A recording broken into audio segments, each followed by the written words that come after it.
Who's that online? Didn't I see? Recording in progress. Who's online there? Councillor Caputo and Councillor Secoli. Oh, that, we got both of them. Thank you. Thank you very much, Councilor. Okay. Well, meeting's called to order. Roll call has been taken. Roll has been taken. Okay. The procedure rules of the meeting held in hybrid. Staff delegated virtually will remind to keep the videos and microphones off until requested by the chair. Members of the committee, all cameras, the virtual committee members shall remain on during the chair forum. All members of the committee will vote by physical show of hands. Leave your hand raised till we determine a vote. Okay. In the event of disconnection, we'll wait 15 minutes to see if they're back on, make sure we get a quorum. Are there any declarations of pecuniary interest for the committee? See none. Thank you. We have one delegation today, but the presentation is going to be longer than 10 minutes. So I'd like to, if everyone agrees to waive the rule 15.63, which limits the delegation to 10 minutes, it'll take a little longer than 10 minutes. Maybe moved by Councilor Curry, seconded by Councilor Secoli. All those in favor, raise your hands. Okay, great. Thank you, John. Paul, you have the floor. Thank you. So, sorry, maybe I'll start with a brief introduction there. Thank you and good afternoon, Chair and members of the committee. My name is Joshua Skyme. I'm a senior long-range planner and lead on the city zoning bylaw project. Before I hand the floor over to Paul, I just wanted to mention how glad staff are to be here today, sharing the draft zoning bylaw with the task force. This project is a comprehensive phased approach, really establishing the city's new zoning bylaw that's in conformity with our official plan. Right, looking at provincial policies and emerging best practices, the zoning bylaw really replaces the current city's zoning bylaw in its entirety, as well as the County of Brantford zoning bylaw, where it currently applies to lands annexed to the city in 2017. I also wanted to note Brantford's new zoning bylaw project is a key initiative that implements recommendations of the city's development approval process review and really demonstrates our continued commitment to streamlining development through the advancement of new and improved regulatory tools and processes, modernizing the city of Brantford zoning bylaw, and really will provide a clear and concise and easy to read document for residents, the development community, and staff. So I'll now hand the floor over to our project consultant, Paul Lowe's, for the presentation. Thank you. Down or sideways? Down. There we go. So the presentation I'm going to give to you, similar to last times we've presented to the task force, is a presentation we're going to give to the public tonight. So we'll walk you through. We'll be walking them through the zoning bylaw, so they get to understand the zoning bylaw and just what we're presenting to the public. So we're going to start off with what is the zoning bylaw. I don't need to go through the task force. This task for what a zoning bylaw is, but just for the public who may be joining, just wondering what is all this about. I'll be going over that it covers off the uses, covers off the direction, and where you can put a building on a property, covers off all the matters of yards and parking and landscaping. So I'll explain that to the public tonight. We also added a slide of just what a zoning bylaw isn't. So we wanted to make the public understand that we're not getting into design of buildings. We're not getting into design of streetscapes and public spaces. That's all with other documents, with site plan and with the municipal standards. And we're not getting into construction techniques. The bylaw doesn't touch on that. So I'll explain that to the public as well. We'll also talk about conformity and how the zoning bylaw is basically the bottom of what we show as a pyramid here, starting with the Planning Act, provincial policies, then the official plan and zoning bylaw. The zoning bylaw has to conform to the official plan, and it's the city's new official plan, and has to conform with the provincial policies above it. And the whole reason for doing this zoning bylaw, as you all know, and we'll be telling the public, is we've got a new official plan, and this is a new zoning bylaw to implement that brand new official plan. So getting into the zoning bylaw, we've got 14 different sections of the zoning bylaw, starting off with a user guide section, and I'm going to explain that in a minute. Then we have the sections that apply right across the municipality. We have administrative section, general provisions, definitions, parking and loading. And then for the rest of the sections of the bylaw, those are all the specific zones, or from the mixed use down to the development zone. And I'll be walking quickly through some of those more major zones. So starting off with the user guide section, this is really to help the public understand, how do I read a zoning bylaw? Because most of the members of the public, they're gonna grab this document and they're going, what am I gonna do with this? How do I read this thing? How do I find out how it applies to my property? So that the objective of that guideline right at the beginning is to walk the public through so they can figure out what they need to look at. So it guides them, so it guides them through how to find out what applies on their property, how to read the maps, how to find the applicable provisions on the property. And it goes through from introduction to purpose to the various steps the reader needs to follow to figure out how it applies to them. So the next, I want to cover off, I'm not covering off every single part of the bylaw because we could be there for hours tonight, and I don't want to bore you today. So I'm going to hit on some of the big sections. So first of all, the mixed use zones, and this is probably the biggest change is the mixed use zones, because you've got the new mixed use areas in your official plan. These were zoned various different residential, commercial, some industrial areas. They're all now mixed use areas. So we have 6 mixed use zones. We have the historic Main Street in the downtown.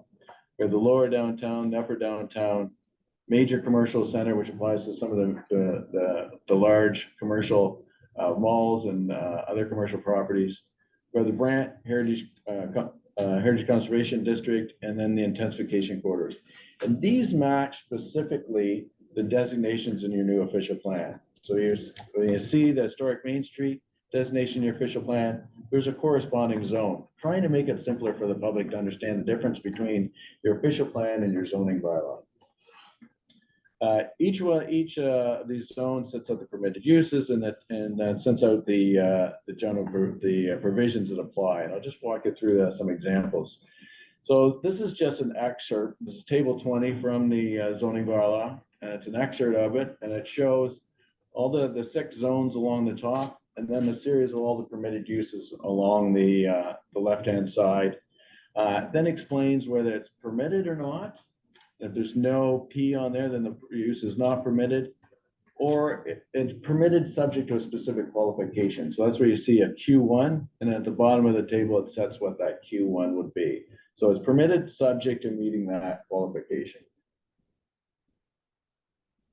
Then in terms of, just to give you an update, and this is very similar to the last presentation I gave you on the strategic document we had, the strategic directions report, if I remember the name of it. This is very similar in terms of, we haven't changed much since then, but in terms of the heights for each of the different zones, we have the historic Main Street of a minimum 3 to a maximum 8 stories. I think before we had 6 stories, and we've gone to 8 stories reflecting the existing zoning. Lower downtown's minimum 3 up to a maximum 24 stories. The upper downtown's a minimum 2 and a maximum 8 stories. Then the major commercial is a minimum of 3 stories, a maximum 18. The Brant Heritage Conservation District, reflecting the Heritage Conservation District requirements, is a maximum of 3 stories. And then the intensification corridors are generally 3 stories minimum and 12 stories maximum, except along Erie Avenue, which is a maximum height of 6 stories is set out in your official plan. We also have, and I'll discuss it a little later in what we've heard section, but you'll notice on some of the intensification corridors a little symbol of PP, I'll show you that later. And that is pedestrian prominent areas. And that means those are existing commercial areas. And it means in the ground floor of any new buildings in this area, you'll have to have commercial use. Residential above, but commercial on the main street, on the main floor, to try and maintain that commercial area. Some additional provisions that we've incorporated in this bylaw that weren't in your zoning bylaw before are some design requirements for mixed-use buildings, for the larger mixed-use buildings, which includes a maximum building length of 60 meters, so we don't have a long building along the street. Still 60 meters is a fairly significant building. Where your yards of a mixed-use building with a taller element, but a low-rise residential zone, a 45-degree angular plane is required. Buildings above 8 stories. So this is a 8 stories and below would be a mid-rise building. So if you get a tall building, then we want to try and reduce the element of that tall building for shadowing impacts, so reduce that shadowing impact. So there'd be a podium below the 8 stories, and then a 3-meter setback to the podium, and then towers would be a maximum of 750 square foot floor plates. Try and minimize the floor plate, reduce the shadowing, and then trying to separate the towers by 25 meters so that you don't have people looking directly on each other, separates the towers and also addresses shadowing issues. We also have a requirement for minimum balcony depth of 1.2 meters, about 5 feet, which is generally the rules for a usable balcony. Get any smaller, it's difficult to be a usable balcony. So we want to make sure that any balconies are usable size. So those are just some of the additional provisions we've got in the mixed use zones. This example shows a mid-rise building on the left and a tall building on the right, with showing what's the difference between a podium and the top being the tower portion of the building. This also example shows what I was talking about of an angular plane. So this would be, we've got a low-rise residential on the left, and we've got a tall building with a podium, and then the 750 meter floor plate, and it's basically shifting that to try and reduce the impact of that building adjacent to the low-rise residential. This is showing more of a wedding cake style building. Could also have the building all focused on the one side to reduce that overlook and shadowing onto low-rise residential areas. So we put in, for the public, we put in a couple examples of how to read the bylaw and to walk them through that. So this is an example in the mixed use area. And I own a building on intensification corridor. I want to redevelop the property by building a new 6-story mixed use building. How do I figure out what parts of the bylaw to apply? So it starts off with showing in the middle the zone schedule. So they're on Colborne Street. You look and find out they're in map D5. And on the right shows map D5. Then we have a blow up example where the property would be, showing is an intensification corridor zone. And then they look to table 20, which is permitted uses in the mixed use zone. This is just an excerpt, but you see the residential permitted uses and an excerpt of the commercial permitted uses. Check out any qualifications at the bottom that might apply to the property. And then you go to table 27, which is the provisions for the zone.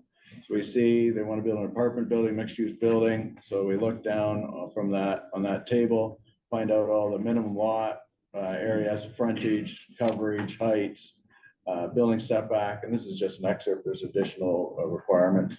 And then at the bottom, you'll see that there's some footnotes. So for instance, maximum height 12 stories with a 1. And then there's that one you have to look at the bottom of the table. One says that except along Erie Avenue where the maximum building height should be 6 stories.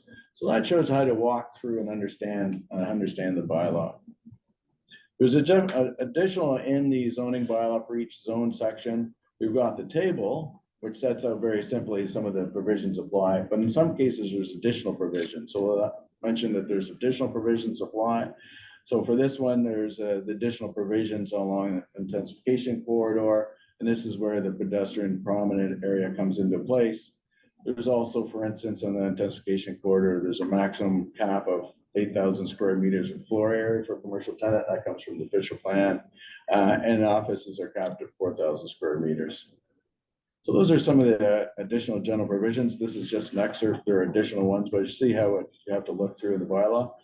Then we'll also mention to the public, don't forget there's other sections of the zoning bylaw you have to look at. So just because you've looked at that zone section on mixed use, you also don't forget about the general provisions. There may be general provisions that apply to the property, and any use that is, or any term that is bolded means there's a definition on that. So you have to look at chapter 4 for the definitions. So for instance, this one is a mixed use building. Obviously, I would want to know that, and it provides a definition. There's also, of course, parking standards in chapter 5 that you need to look at, and what the parking standards for a mixed use building are. So that's how you walk through and understand if you're looking into a mixed use zone. The next biggest zone we've got is the residential zone. Again, we've got 6 residential zones. Again, these match the designations in the official plan.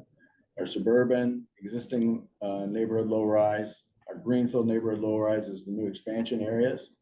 Neighborhood corridor also applies to the expansion areas. And then we have mid-rise and high-rise. Again, we have table 28, the permitted uses with the zones across the top, permitted uses along the sides. Again, this is just an excerpt, but you see those, how that works with the Ps being the permitted uses for each zone. And just to walk through what those zones mean, well, the suburban residential zones, which this applies largely to Tutela Heights, is the unserviced areas. So these are private servicing. So we have a large lot area and large frontage for the suburban residential zones. Then the existing neighborhood low rise, which is probably the largest zone you have in the city, which is all the existing low rise residential neighborhoods, which permits singles and semi-detached buildings with maximum height of 10 meters, which is basically 2 stories. Then we have the greenfield neighborhood low-rise zone, which is your newer neighborhoods, including the expansion areas, which would apply to.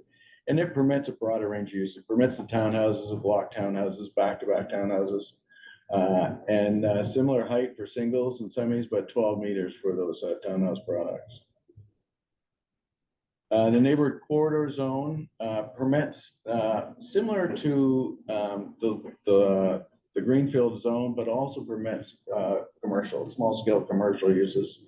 And it permits apartments up to 6 stories.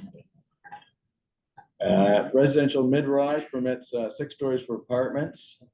And then we have the residential high-rise, which permits up to 12 stories.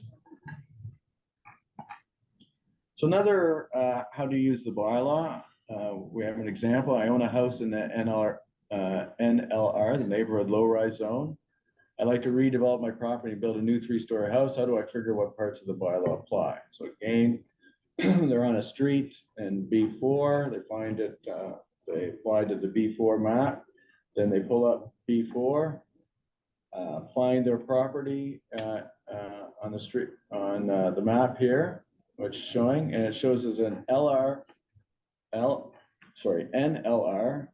bracket F18 A550 C35. And of course they're going to go, what does that mean? So what it means is they're in that zone, but in different parts of that zone, different frontages and minimum lot area and minimum coverage apply. So if it's F, that means frontage.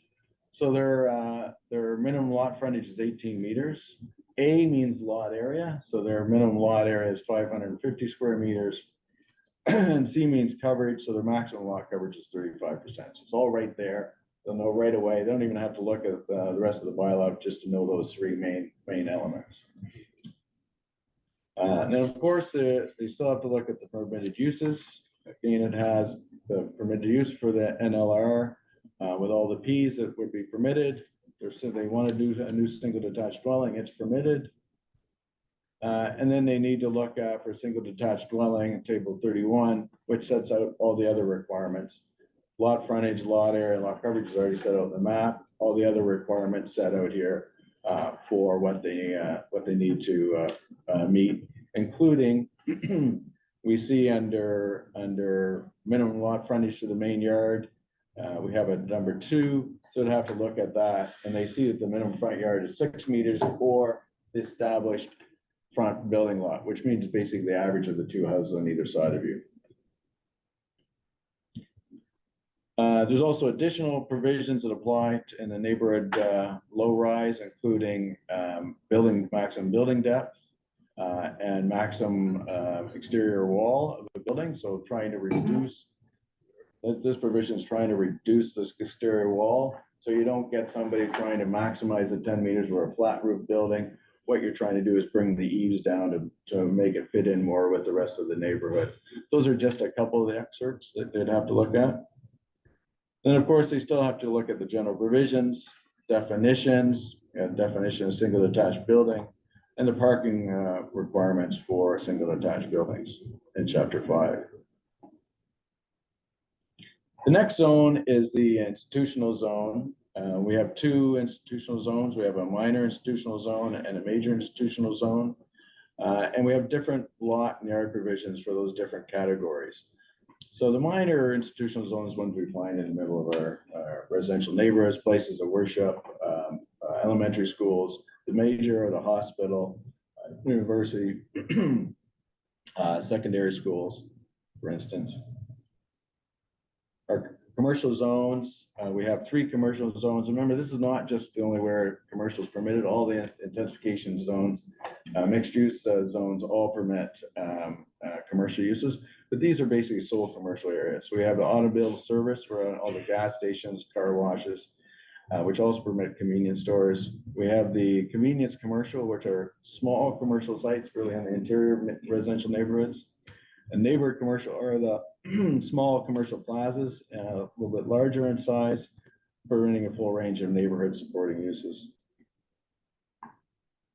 Then we have 2 employment zones. We have the general employment, prestige employment, with the general permitting more heavier industrial uses. And we have some convenience personal service restaurants are permitted in the zones. And then the next zones, which I'm not going to go over in detail, but if anybody wants to hear about them tonight, we'll of course go over that. We have the agricultural zone, which is for the remaining agricultural area in the city, which is we pulled in the agricultural zone, made some changes from Brant County zoning bylaw. Core natural zone are those areas designated for natural heritage protection. Open space zone are our parks. And the development zone applies to the new urban areas in the expansion area. And what is basically is almost like a holding zone. It permits existing uses that are there now until the landowners come forward with their draft plans of subdivision and their zoning amendments. Then we'll implement those other zones that are in the zoning bylaw. And last is chapter 15 is all the holding zones that are currently, it lists all the holding zones that are currently applying in the city.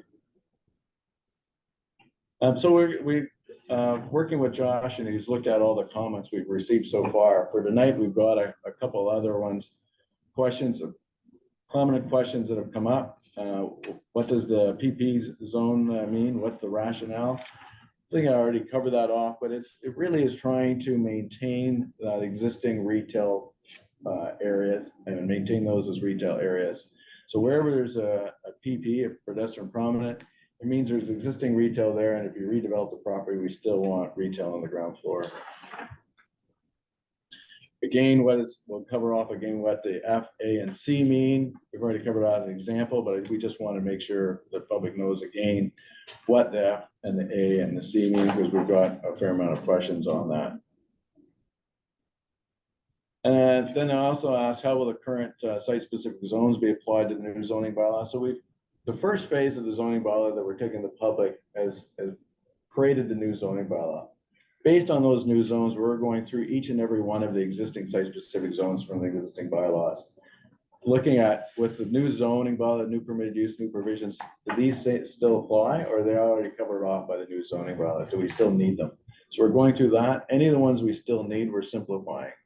We're doing that for the next phase. So the next one that comes out to the public will have all those updated site specifics. And they'll be also identified on the schedule. So you'll see on the schedule if there's a site specific that applies to that property. Then there's also a question we've gotten, what is the purpose of the new development zone? How does it fit within the zoning bylaw amendment process?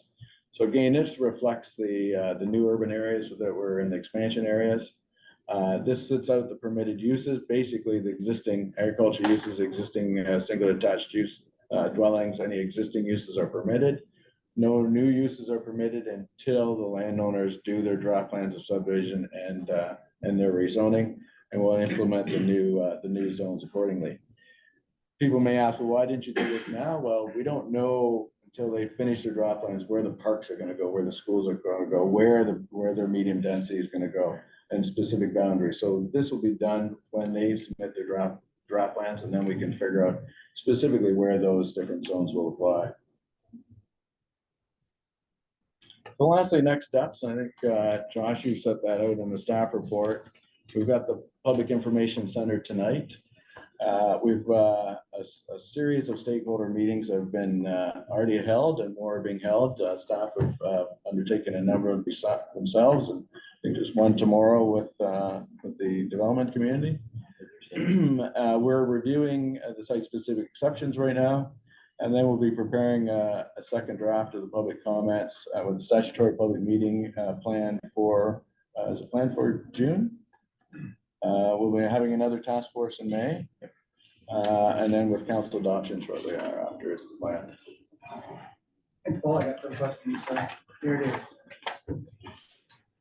Sure. Paul, couple of comments regarding some of the zoning provisions. So the downtown, maximum 8 stories, how do you arrive at that, given intensification quarters are 12? You would think the downtown would encompass, not necessarily the most intensive development, but certainly development that would at least be the equivalent of intensification quarters. It wasn't at 12. It was because of the more historic nature of the downtown. We had come up with the 8 stories based on the existing zoning, thinking that it wouldn't be as where you could get a lot of the intensification. That would go more into the lower downtown and keep more of a mid-rise character along the main street. The historic component is a mid-rise built form. That's upper downtown, as opposed to the lower So downtown. that's Colburn, The heights are much higher. Pardon me? like Colburn and Duluth. Colburn, Dalhousie Street, primarily the mid-rise. What about like Wellington and then moving on further north from there? So up, that would be upper downtown, and again, that's 8 stories. And 24. The lower downtown is 24 stories. I think to the development application we received in the downtown, we've heard a lot about what makes a building economic and a more intensive use. And I often hear it's, 12 stories. 12 stories often seems to be, if you listen to the development industry, that's often the break point between a building being economic and a building not being economic. Is there any truth to that? Economic would be largely underground parking, which would really drive it. The problem on the downtown is the small depth of the properties and small size of the properties where you're not going to be able to get into a tower form. So a mid-rise form of it would work better, and then you don't have the step backs required. If you might get a larger property, you could do a tower portion on, go a little higher, then you're also then going to go need more underground parking. Smaller property, very tough to get that underground parking. Well, what's the parking ratio downtown under this zoning development? We reduce that downtown. Do you recall?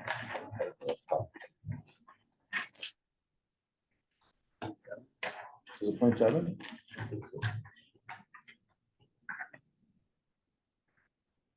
Yeah, and in all the downtown, upper downtown, lower downtown, and historic Main Street, it's 0.7 plus 0.15 for visitors, so 0.85 total. And what's the response been from the development industry? Have you received any specific response to those provisions? In terms of the comments we received as of last Friday, we haven't gotten anything specific. We did get a lot of comments in this morning, being at the end of the month, the timeframe, so.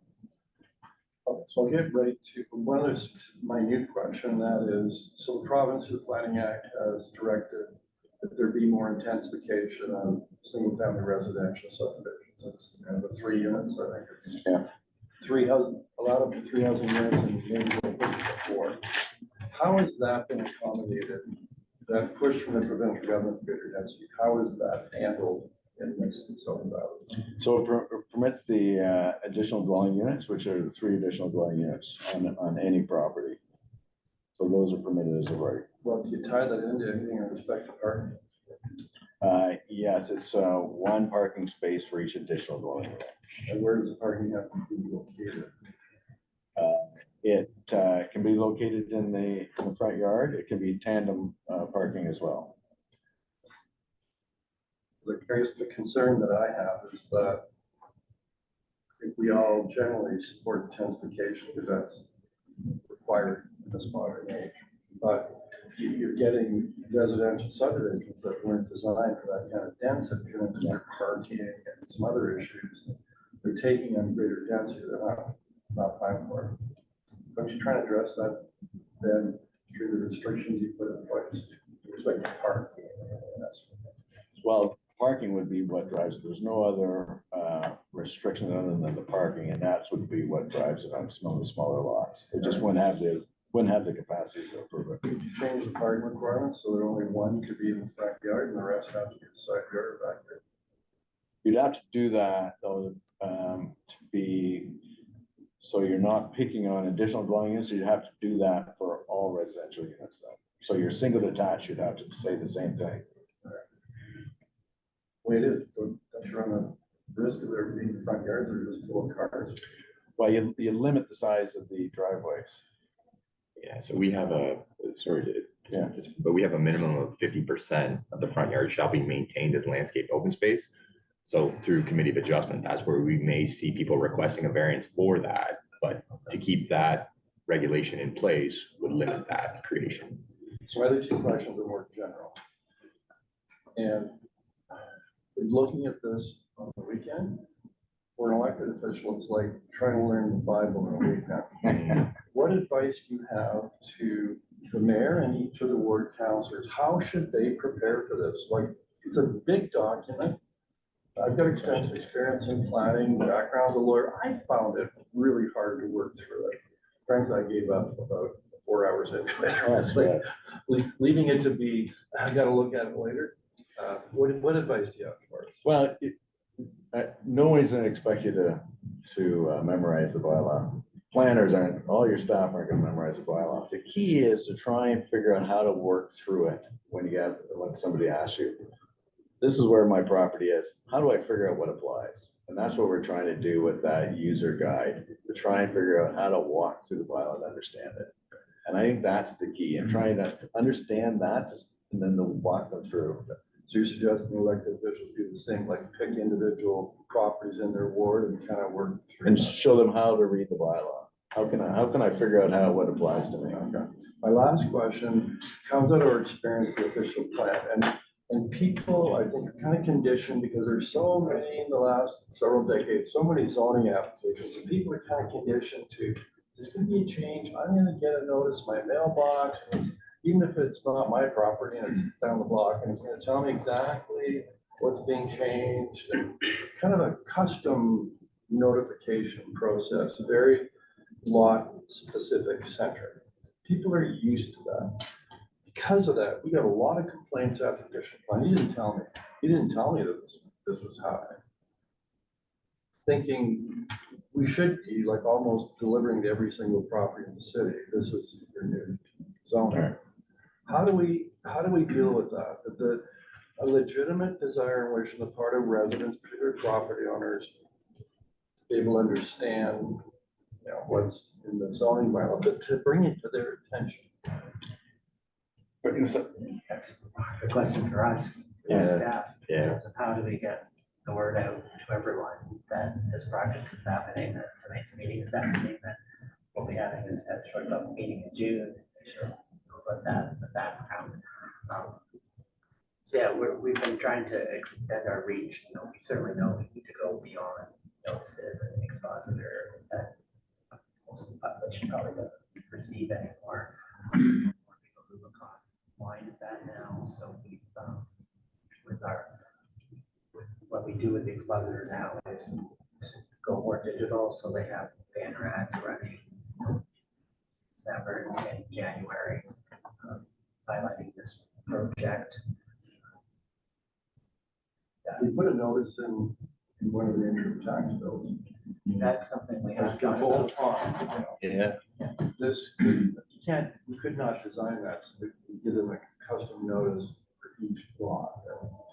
But bold, catching their attention, the zoning bylaw, you should look at this as a landowner. Here's a wet date to go to. Size of the notice that maybe could get spotted into Yeah. the tax bills. for Because I heard one thing, the official plan, you didn't deliver me a notice, Okay. right? Well, I think it's a Cost good, of that, but I think it would be worth it. It's a good point though, too. If it's on there, the interactive component of the map, the one thing that the zoning bylaw is really good at now is we get a lot of comments on the visual component because we do have an accessible map where people can go and kind of move around. So if a link was there, they could, go and not necessarily identify their property, but navigate that map. Not a link to the table of contents, but a link to the map. The map. Yeah, That's where you want to start, right? okay. Thank you, Mr. Chairman. Okay, Councilor Coley, you're next. Oh, your mic's not on. Am I on now?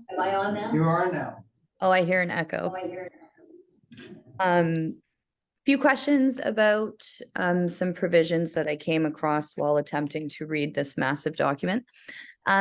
Sherwood Drive, the Artisan Village there, I noticed, I was trying to read this map and I think it's zoned general employment, that area, and I just wanted to leave it with staff that I think maybe a little more robust zoning for that area might be beneficial because it's pretty constricted with what can happen there right now. And I don't think it suits the vibe of the Artisan Village there. So I wanted to leave with you to consider maybe making some alterations to that neighborhood.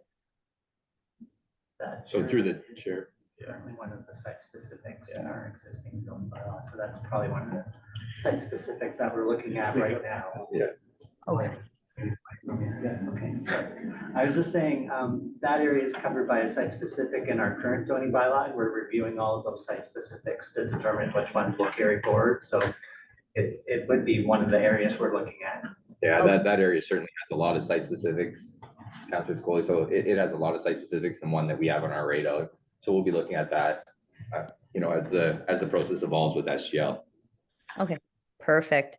The second thing I noticed, it was actually in a report that we got at one of our most recent, at the meeting we had, our special city council.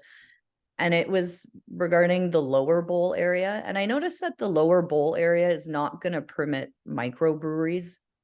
Can you, cause I feel like that area would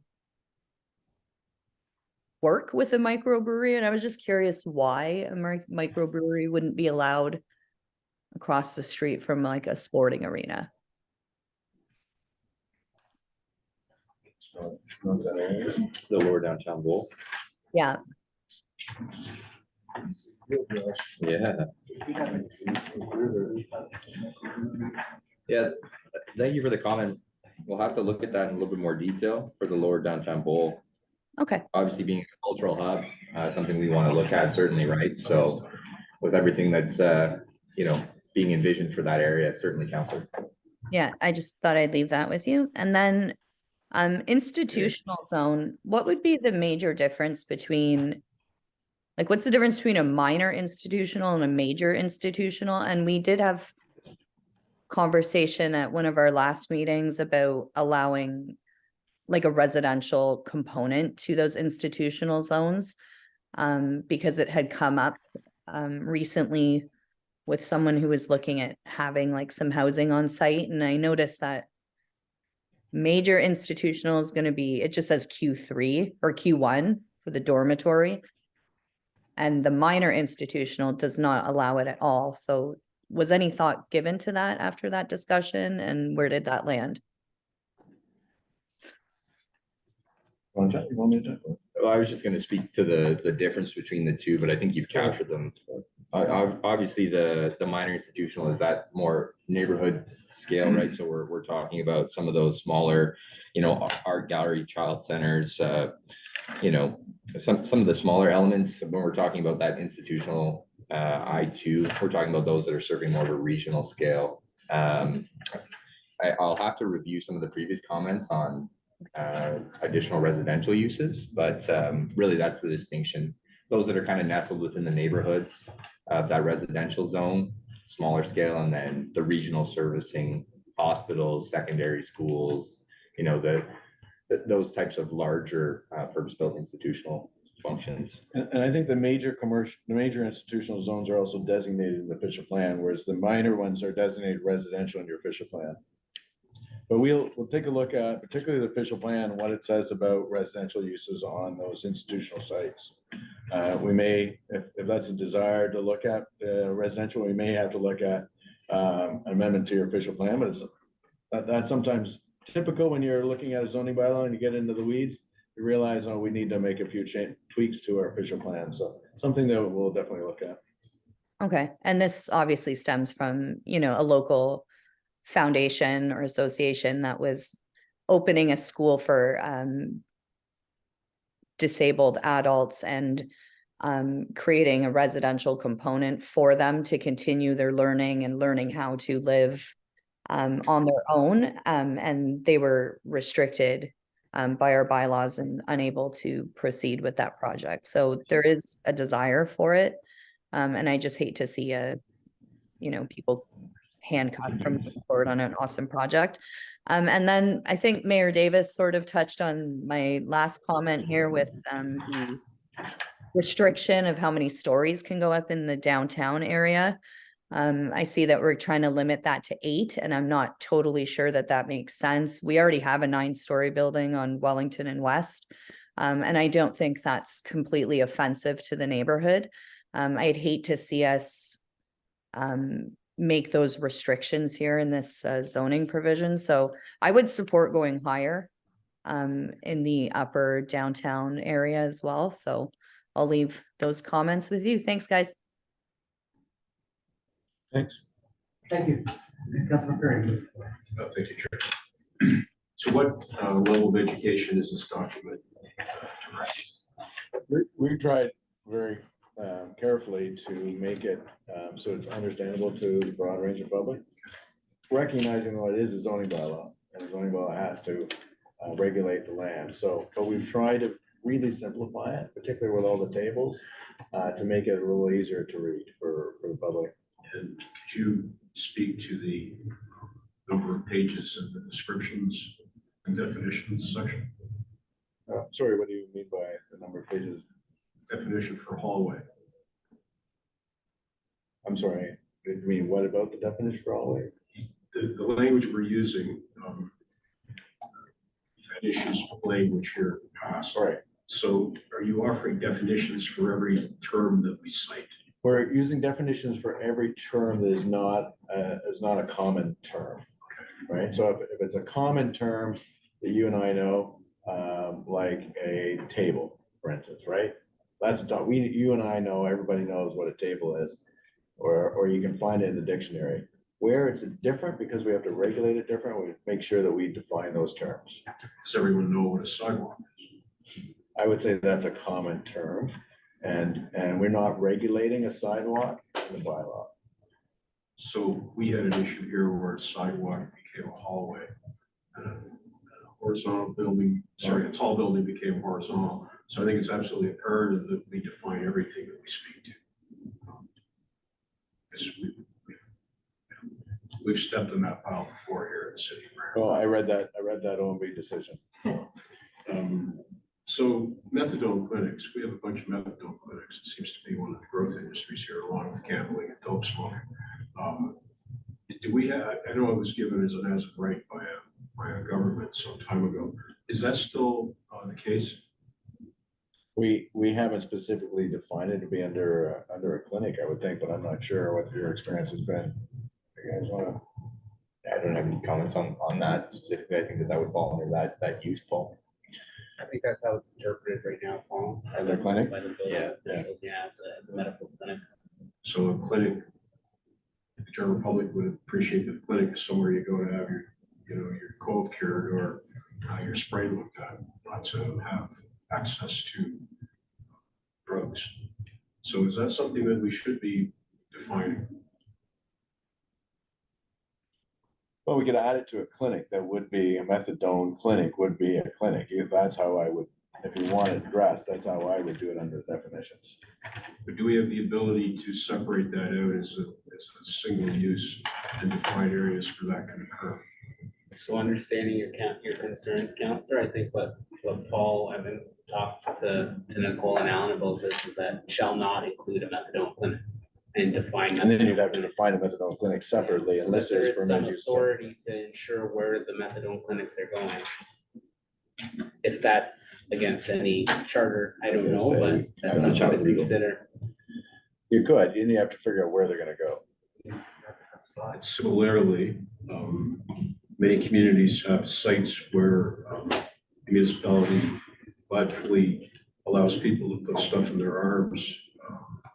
And I can't remember what the common phrase is. What's, Safe and yeah, sensitive. yeah. Are we defining that? We're not. Why not? We didn't, it wasn't raised that we defined, it wasn't in your existing bylaw, something we could consider if the Yeah. task force is interested in that. I think that maybe should have some consideration. If it's not defined, does that mean then you have to apply? You would, if it's not if it's not a permitted use, then you'd have to, Okay. you'd have to go through a rezoning to permit it. Okay, so we would, at this point, then it's not a permitted use. No, Okay. What about doctor's offices? So a long time ago, when I was a boy, my doctor was on Dufferin Avenue in this old house. And of course, it wasn't so nobody cared. So can a standalone doctor's office operate anywhere in an institutional or commercial zone? yes, and I believe it'd be home occupation as well. Okay, but sorry, my example of being in a house maybe led you down the wrong track.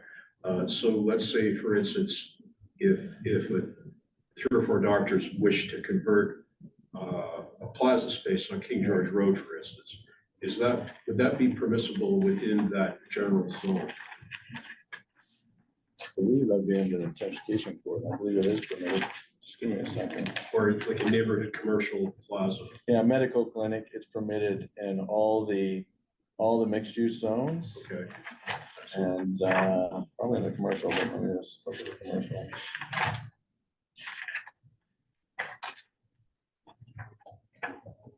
It's permitted in the neighborhood commercial, so the plaza is not the really small little convenience commercial. Okay. So it's basically all commercial areas except for the convenience Yeah. commercial. Now, so the intensification corridor that I'm concerned with is King George Road, okay? So with the new zoning, will all the existing uses be upgraded to the top zone there? So for instance, right now, we've got a dentist office, which was illegal. It's been illegal for 53 or 54 years. And so another dentist wished to occupy that property, knock down the building, build a new building, and they had to get a rezoning to do that. So will all those King George Road properties be permissible to that Yeah, kind of a use? It'll be from now on? permitted as of right. Medical Okay. clinic will be permitted as of right. All right, so no one will have to pay for rezoning at No. King George. No, Okay, and similarly, this is a 1.5-story building that's going in an intensification corridor. Could you speak to whether or not that would be permissible after this bylaw comes into effect? as terms of a 1.5-story building? Yeah, Minimum building height 3 stories In the Okay. intensification corridor? for mixed use and non-residential. so but for King George Road, that would probably result in the conversion to plaza type operations as opposed to tall buildings?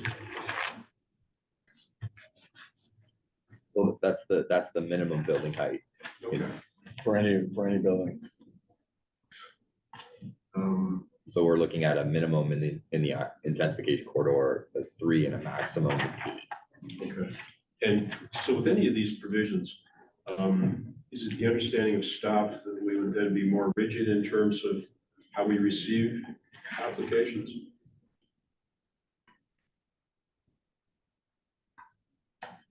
So I think that's where you're. Everybody's looking at you. Having done a little bit of work in my Hamilton days with the new bylaw, I remember that lead there, the director was like, the day that you approve an official plan or the day that you approve a zoning bylaw is the day you start amending it. And I think we want to stay as rigid as we can, counselor, but there may be nuances, there might be situations where we might be supportive of that if something has changed, right? So we'll look at everything in a context of site specific and deem if in fact it's appropriate or not to support advancing an amendment to the new zoning bylaw. Currently, we're pretty amenable to changes that come in as requests. So would our outlook change with respect to the new bylaw? Or would be more likely to say no? I don't think it would change. I'm not gonna speak for Alan, this is his Okay. project, but I don't see it as on the development side, if something's gonna come in for, you know, increased height or reduced parking, or we'd have to look at it as kind of a site-specific situation as we go through it, but just because we have new parameters and a new bylaw, I don't think we would say, no, well, we're not gonna support that because this is new. Understanding what the direction of council will be to support this document and the work that led up to it.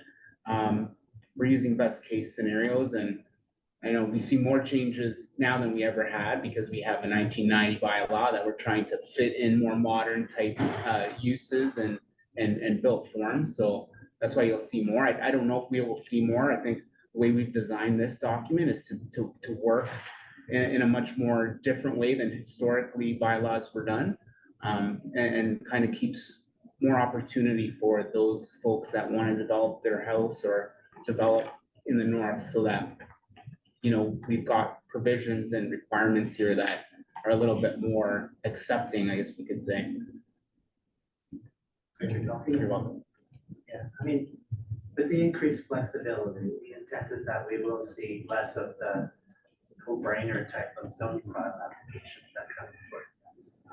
But, you know, we're not gonna be able to say to someone, well, no, this bylaw is new, we don't want to change it like 2 weeks after. Like, we have to accept their application and assess what they're proposing, right, in a more site-specific context.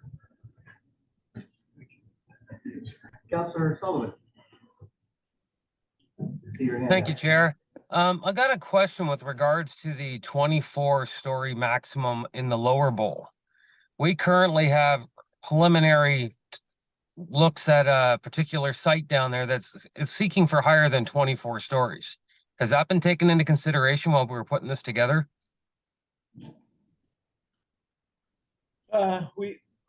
We pulled this out. I'm not sure the date of the application, so I haven't seen that application. We pulled this together in our last strategic directions report that we brought to you, proposing that story. I mean, it is, we wanted the highest heights in that lower downtown area. Is there a magic to 24 versus 26? No, not really. So could it be higher? Yeah, provided we have the proper requirements in, yeah, it could be higher.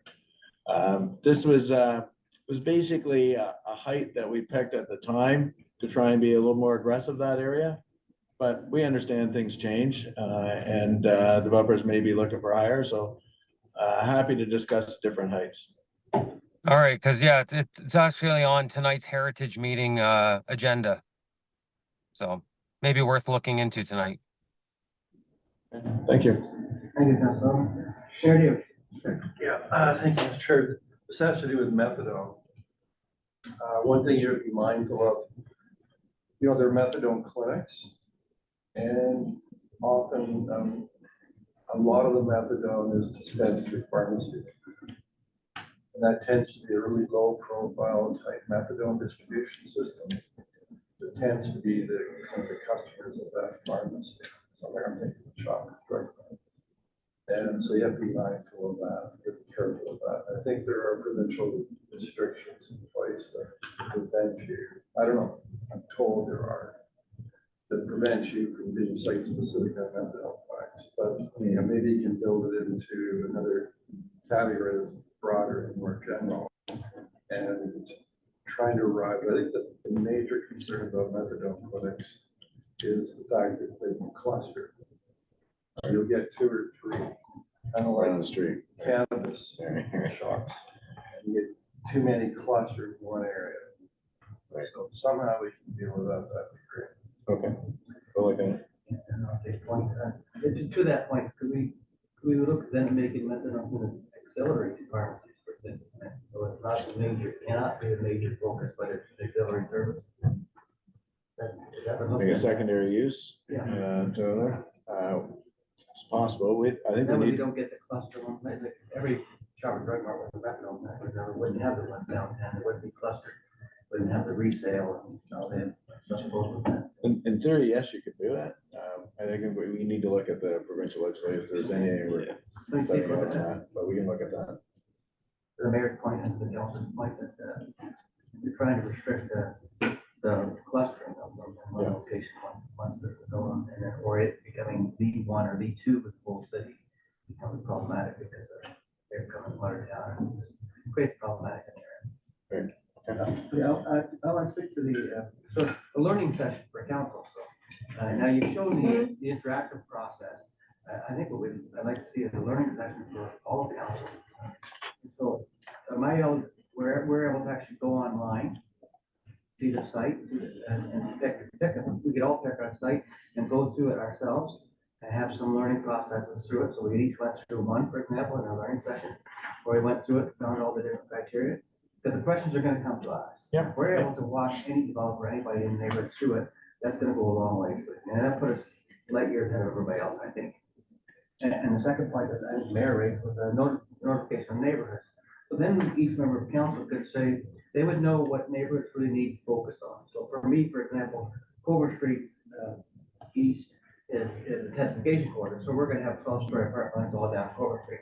Well, I need to notify the residents that are in those low-rise residential development behind what's coming. As long as they know what that zoning is future, then they can make a decision on a future resale or sale of their house or what their home's gonna be like. They'll know, okay, down the road, I'm gonna see a 12-story apartment somewhere behind my backyard. Them being aware of that is important. And then at least, so then when it comes, or if it comes, they weren't surprised by it. So there's some way of that process. Those are the two things I think are focused for me. And I agree, the 8-story downtown was I could never understand why we did that years and years and years ago. It was back when you were on council, Mr. Mayor, back in the day when they did the 8-story, I recall. That wasn't you, it was the council's day. But it was to limit the shadow and those issues with downtown and for the parking issues. And then parking was removed from most of downtown, I think. It still is part of that process. So a way for us to go through that electronically, and as the mayor said, then we can notify the public once we're aware of it, we know how it works. Then when it becomes digitally online, and then we can notify them by here's the email address, check out what's happening in your neighborhood. Even the digital ads, by the way, that's sponsored. Still not in place. You need to put it on the city site, or even or put that ad where the digital ad is in the tax bill. You want to know what's happening in your neighborhood, go here. And almost everybody, I mean, at our age, we're digital, almost everybody is. No offense, but so that would make it more accessible. So the more education we give the public, that would be better. I'm talking all of us. Sorry, Alan, we have been working with communications in Maria with Let's Talk Brantford, right? So there's been some surveys. so- So there is a campaign that's been initiated. In terms of Let's Talk, I tried to capture some of that. I know it was a big zoning bylaw to review, so we probably jumped in that document, but Let's Talk has been a great resource for us in terms of well over 7,500 visits to the actual zoning bylaw webpage. Well over 2,000 downloads of the actual zoning bylaw itself, which was great for us to see. And then a ton of feedback and specific questions. I do like the idea though of being able to identify specific areas of interest with the counselors of, if it's sorry, I want to call it IC, but intensification corridor. Specifically, you're interested in the low rise established neighborhoods outside of it or certain areas. I think that makes a lot of sense. We can mesh that with the more than like Mr. Bradley about the program now, but what grants and things we have for Certainly.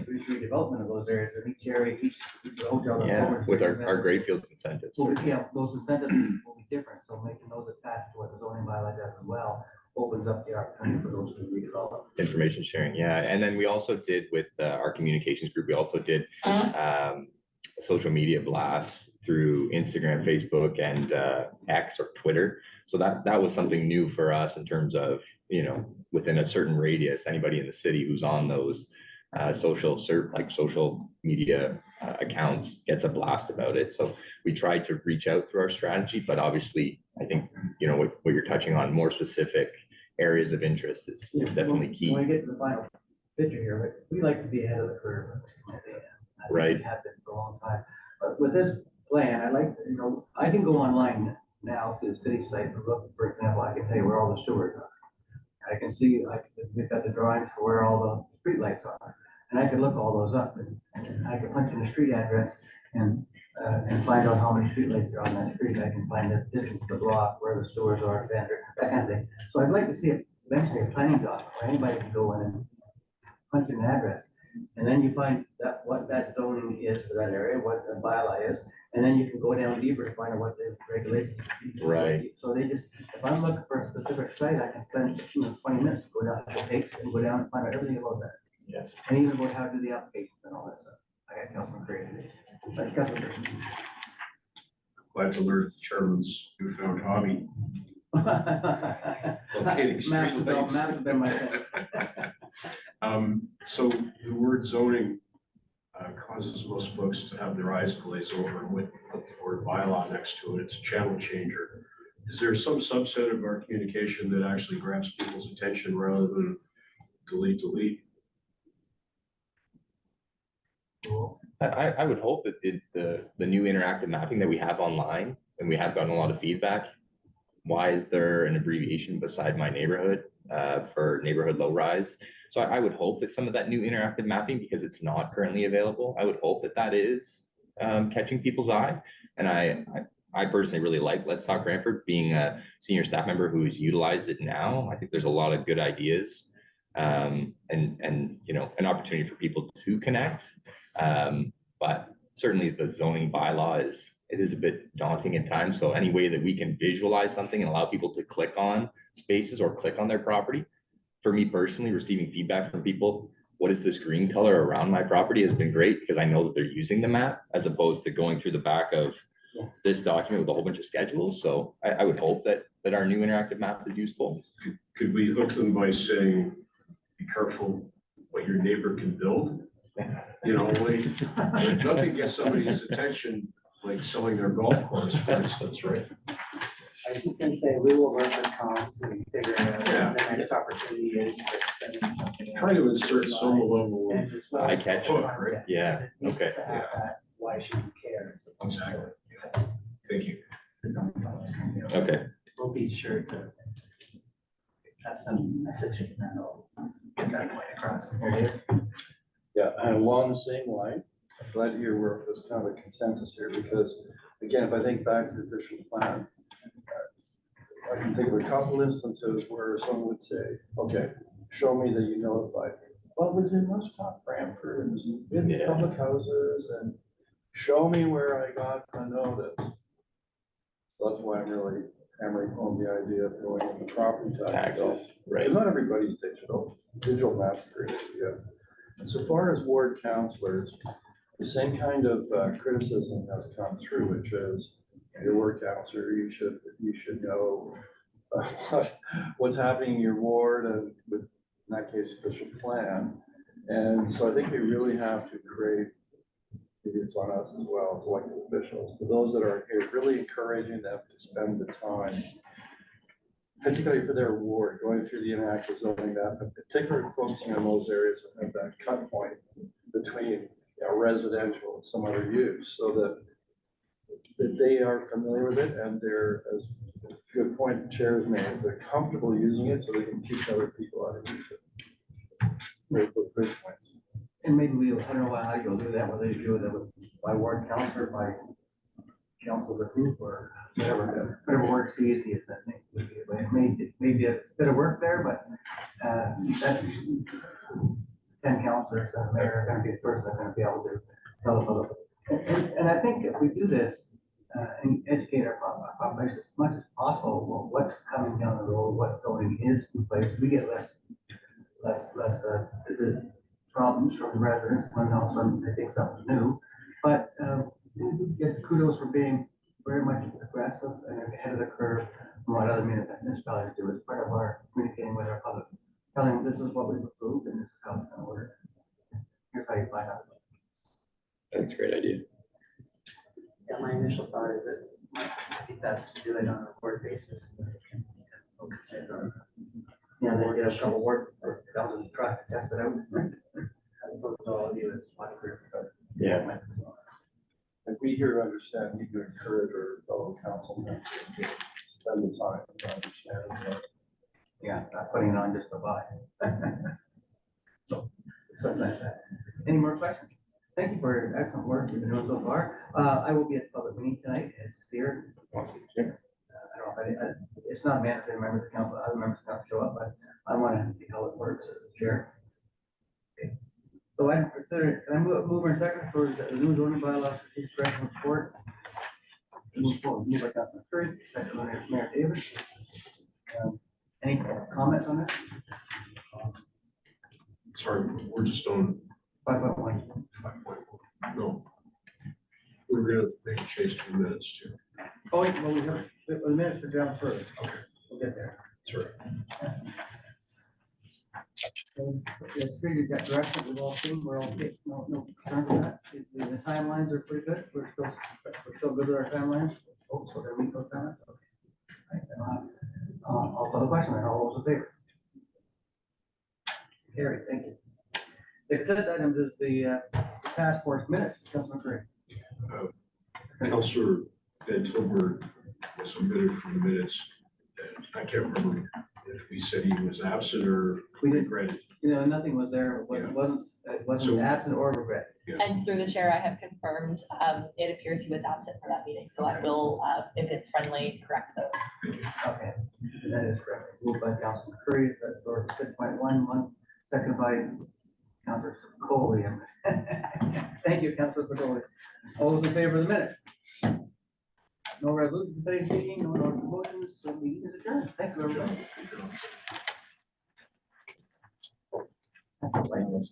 What's that? I don't know. It is.